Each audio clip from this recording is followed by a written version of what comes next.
ஓடி விளையாடு பாப்பா, ஓய்ந்திருக்கலாகாது பாப்பா அப்படின்னு பாரதியார் சொல்லியிருக்காரு. ஓடி விளையாடுறதுனால குழந்தைகளுடைய உடல் உறுதிப்படும். ஆனால் இப்பத்த குழந்தைகளுக்கு ஓடி விளையாடுவதற்கு நேரம் கிடைக்கிறதில்ல.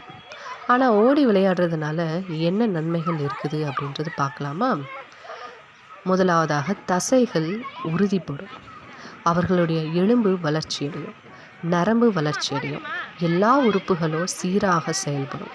நிறைய ஆக்சிஜன் மூளைக்கு செல்லுறதுனால நுரையீரல் வலுப்படும், மூளை சுறுசுறுப்பாக இருக்கும். அதனால் அவங்களால நன்றாக படிக்க முடியும். அதனால் கான்சன்ட்ரேஷன், ஞாபக சக்தி அதிகரிக்கும். நன்கு பசி எடுக்கும், அதனால் நல்லா சாப்பிட முடியும்.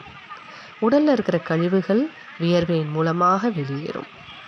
உடல் வெப்பம் சீராக இருக்கும். காய்ச்சல் வரும் பொழுது குழந்தைகள் விளையாடும் பொழுது வியர்வையின் மூலமாக உள்ளே இருக்க டாக்ஸின்ஸ் வெளியேறும். அதனால் காய்ச்சல் குணமாக வாய்ப்பு இருக்கிறது. ஓடி விளையாடுறதுனால நண்பர்கள் அதிகரிப்பாங்க, பேச்சுத்திறன் அதிகரிக்கும், மனித நேயம் மேம்படும், வெற்றி தோல்விகளை சமமாக ஏற்றுக்கொள்வாங்க, தன்னம்பிக்கை, கிரியேட்டிவிட்டி எல்லாம் அதிகரிக்கும். குழந்தைகள் உற்சாகமாக இருப்பாங்க, எந்தவித பிரச்சனைகளையும் சமாளிக்க கற்றுக்கொள்வாங்க. அதனால் குழந்தைகளுக்கு நம்ம ஃபோனு, ஐபேடு, வீடியோ கேம்ஸு அப்படின்னு சொல்லி, லேப்டாப்பு அப்படின்னு சொல்லி நம்ம கொடுத்து அவர்களுடைய வாழ்க்கையை நம்ம சீரழிக்க வேண்டாம்.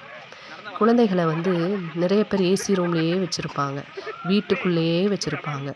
ஆனால் அப்படி இருக்கும் பொழுது பல வியாதிகள் குழந்தைகளுக்கு வருது. மூளை பாதிப்பு ஏற்படுது, உடல் பருமன் அதிகமாகிறதுனால பல வியாதிகள் வருது, விட்டமின் டி குறைபாடு ஏற்படுது. வெயில் அவர்கள் மீது படாத காரணத்தினால விட்டமின் டி குறைபாடு ஏற்படுது. இதனால் நோய் எதிர்ப்பு சக்தி குறைகிறது. ஒவ்வொரு குழந்தையோட நலன் கருதி நம்ம தினமும் அவர்களை 2 மணி நேரமாவது மாலை நேரத்தில் விளையாட வைக்க வேண்டும். அதனால் அவர்களுடைய எதிர்காலம் மேம்படும்.